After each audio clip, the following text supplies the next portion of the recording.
Welcome to the debate. Okay, I want you to look me in the eye, metaphorically speaking, and be brutally honest. How many times today have you looked at a pile of work and told yourself, I'm too tired right now to deal with this, but I will absolutely crush it tomorrow? And how many times has that actually been true? I'm willing to bet the answer is close to zero. We really need to stop calling that optimism and start calling it what it actually is, a dangerous neurological lie. Right. Today, we are dissecting the mechanism of procrastination. It's a phenomenon the ancient Greeks called akrasia, which is, acting against one's better judgment.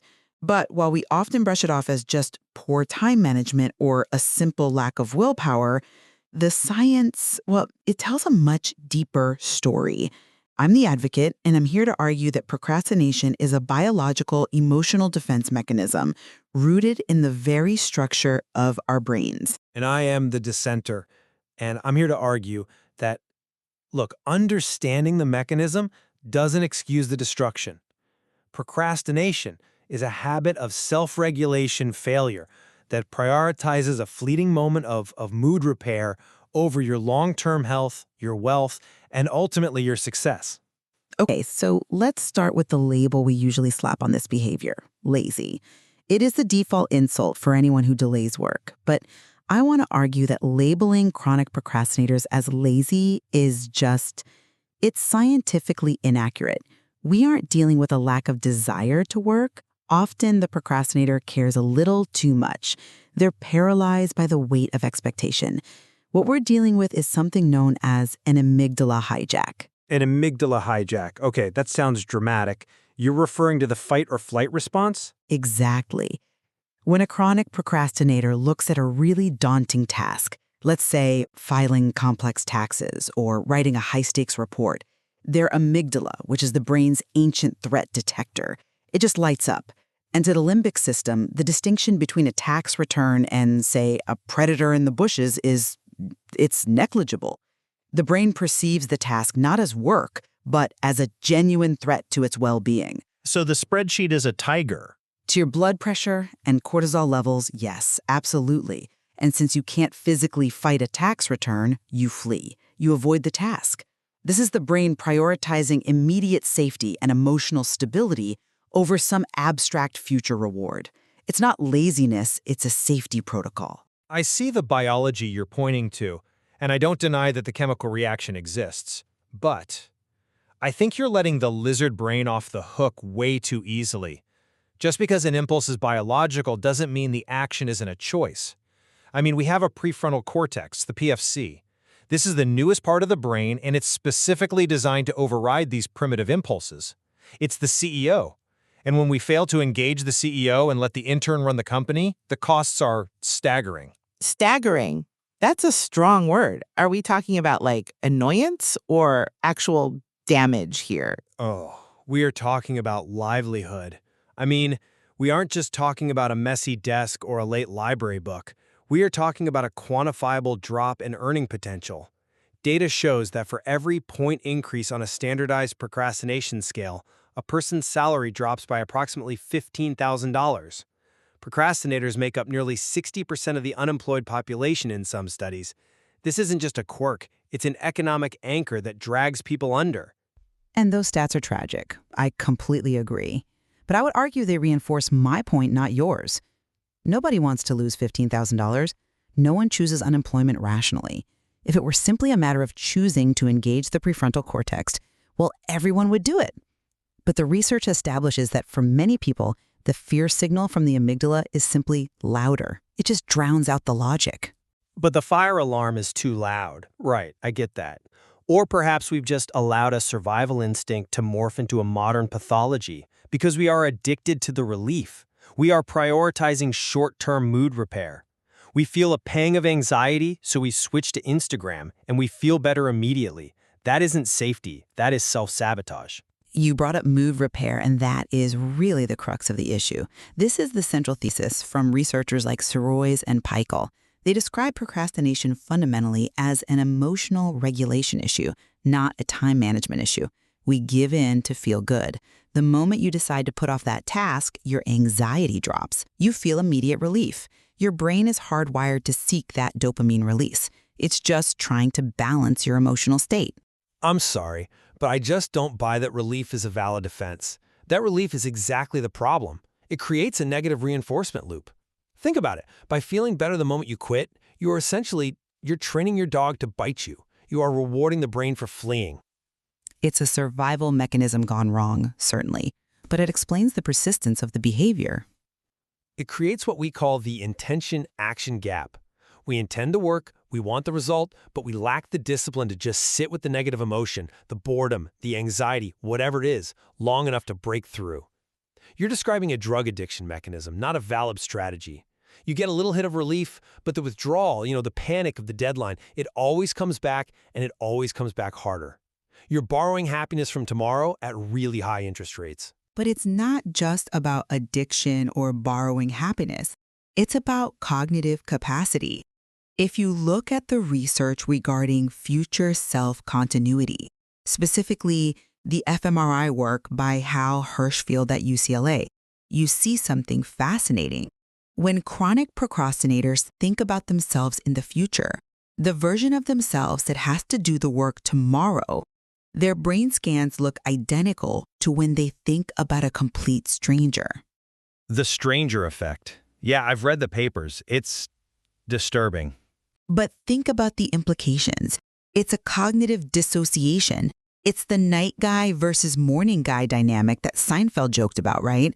The brain literally treats the consequences as someone else's problem. It's not malice. It's a failure of the brain to bridge that gap between the present self and the future self.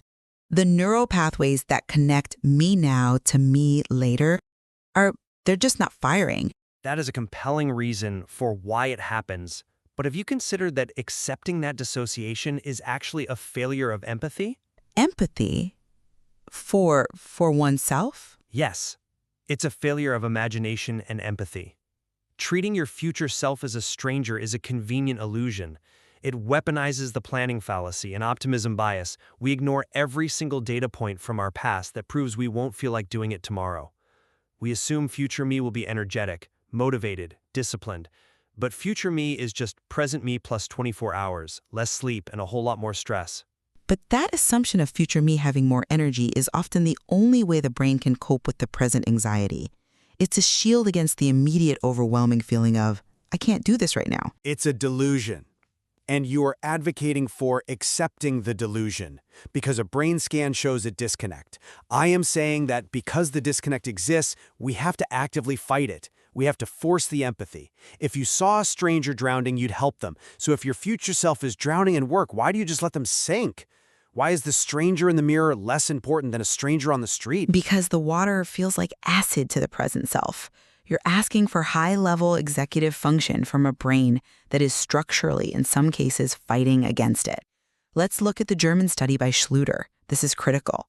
They found that procrastinators often have a physically larger amygdala. A larger fear center. Exactly. And not just that. They have weaker functional connections between that amygdala and the dorsal anterior cingulate cortex, the DACC. Okay, we should probably explain what the DAC actually does, because that just sounds like alphabet soup. Right. So think of the DAC as the brain's conflict monitor. It's the control switch. It decides which emotion gets to drive the car. In non-procrastinators, the DAC can look at the anxiety and say, okay, I hear you, I see the fear, but we're doing this anyway. In chronic procrastinators, that connection is weak. So for these people, the siren is louder and the hand reaching for the off switch is shorter. You can't just discipline your way out of anatomy. They're fighting a harder biological battle. I come at it from a different angle. Anatomy is not destiny. We know about neuroplasticity. The brain changes based on how we use it. We know about temporal discounting, that tendency to value immediate rewards over future ones. Just because the limbic system screams for an immediate reward doesn't mean we have to obey it.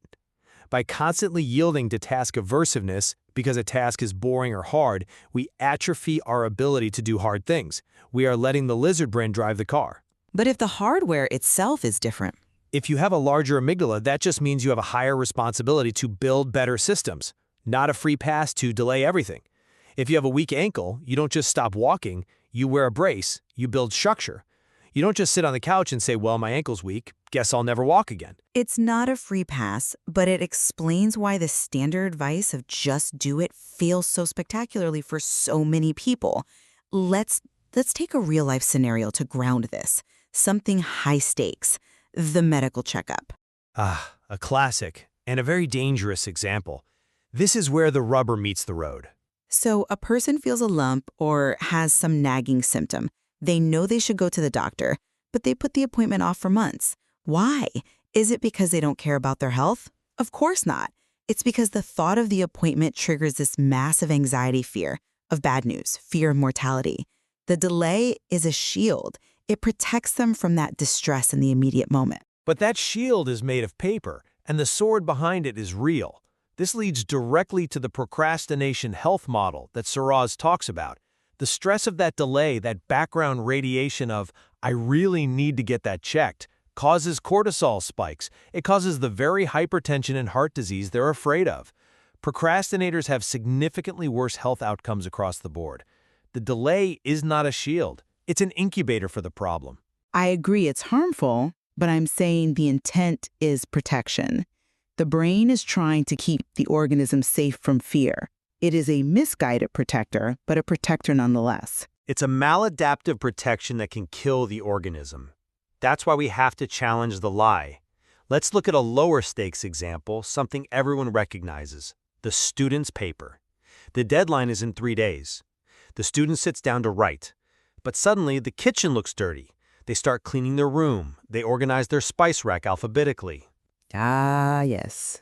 Productive procrastination. The busiest you will ever be is when you're avoiding the one thing you actually need to do. It's a total trap. It feels like work, but it's just avoidance. I'd say it's a coping mechanism. The paper makes them feel incompetent. It triggers a fear of failure. Cleaning the room provides a tangible, achievable success. It restores a sense of agency and control. They're trying to stabilize their self-esteem before tackling the threat. I might fail at the paper, but look how organized my cumin is. But it's an illusion of competence. They are prioritizing feeling busy over being effective. They get to the end of the day, the room is spotless, the spices are A to Z, and they tell themselves, hey, I accomplished something. But the monster's still in the corner. The result is a rushed paper at 3 a.m., a bad grade, and, crucially, reinforced self-doubt. They just proved to themselves that they can't handle the work without panic. They fed the very insecurity they were trying to avoid. But consider the alternative. If they had forced themselves to sit at the computer while in a state of high anxiety, the amygdala hijack might have blocked them entirely.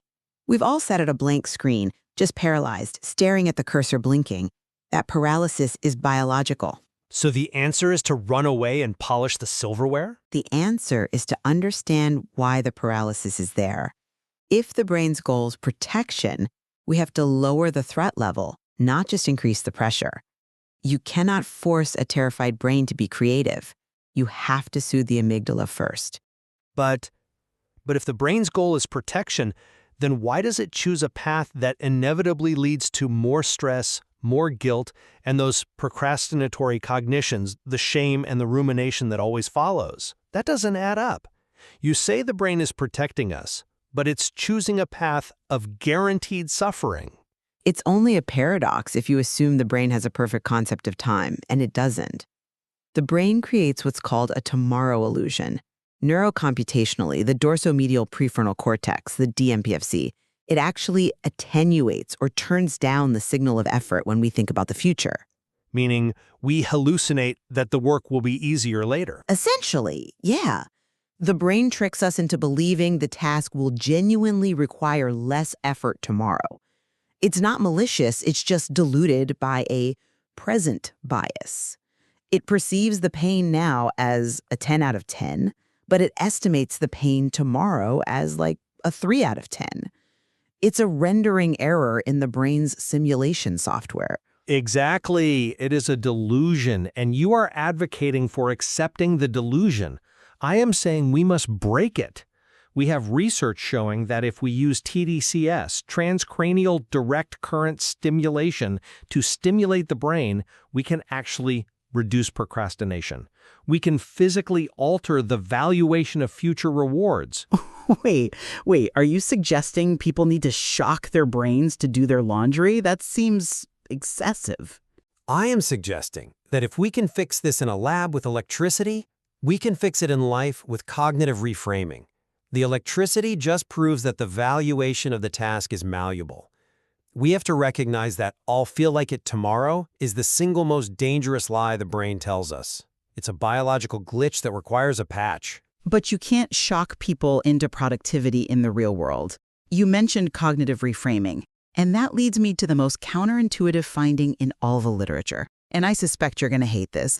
The most effective intervention isn't more discipline, it's self-compassion. Here we go. I knew we'd get here. Forgiving yourself for wasting time? That just sounds like giving yourself a permission slip to fail. It sounds like weakness. It sounds like that, I know, but the research flat out contradicts you. A study at Carleton University looked at students who procrastinated on a first exam. They tracked who beat themselves up and who forgave themselves. The students who forgave themselves for the first failure studied more for the second exam. Those who engaged in that harsh self-talk, they procrastinated more the second time. That seems backward. If you forgive yourself, where's the accountability? Where's the lesson learned? It's about the amygdala, again. If you beat yourself up, "I'm an idiot, I always do this," you are increasing the negative associations with the task. You are just adding guilt and shame to the existing fear. You make the task more of a threat for next time. Self-compassion reduces the amygdala's stress response. It lowers the cortisol. It clears the emotional debris so the machine can actually run. You have to work with the biology, not hate yourself for having it. That is a compelling point, though I would frame it differently. I'd argue that forgiveness only works if it leads to immediate action. It can't just be, "Oh, I forgive myself so I'll watch another hour of TV." That's not compassion. That's indulgence. It has to be, "I forgive myself so I can stop feeling guilty and start working now." Agreed. It's not an excuse. It's a reset button. It's clearing the browser cache so the page can load. But we also have to address the future self disconnect. We have to stop outsourcing our pain. We need to build a relationship with that stranger in the future. Hal Hershfield's research showed that when people saw age-progressed photos of themselves, making the future self visual and real, they saved more money. They procrastinated less. Because the stranger became familiar. The empathy gap closed. Exactly. We have to actively visualize that future me is not Superman. Future me is tired, future me has a headache, and future me is going to be incredibly angry if I leave this pile of work for them. We need to treat future me like a close friend we're trying to help, not a dumpster where we throw our garbage. We are circling back to the central tension here. Is this a battle of will, or is it a battle of biology? It's a battle between the primitive limbic system and the modern prefrontal cortex. It's millions of years of evolution clashing with the demands of the modern tax code. And my argument stands. Procrastination is a signal of distress. It's a check engine light. And if you ignore the distress and just try to drive faster, you're going to blow the engine. We must understand the biology, the fear, the amygdala, the disconnect to navigate it. If you try to run a marathon on a broken ankle, toughness won't save you. You need to heal the ankle. And my argument stands. Understanding the check engine light doesn't fix the car. You still have to get out and change the oil.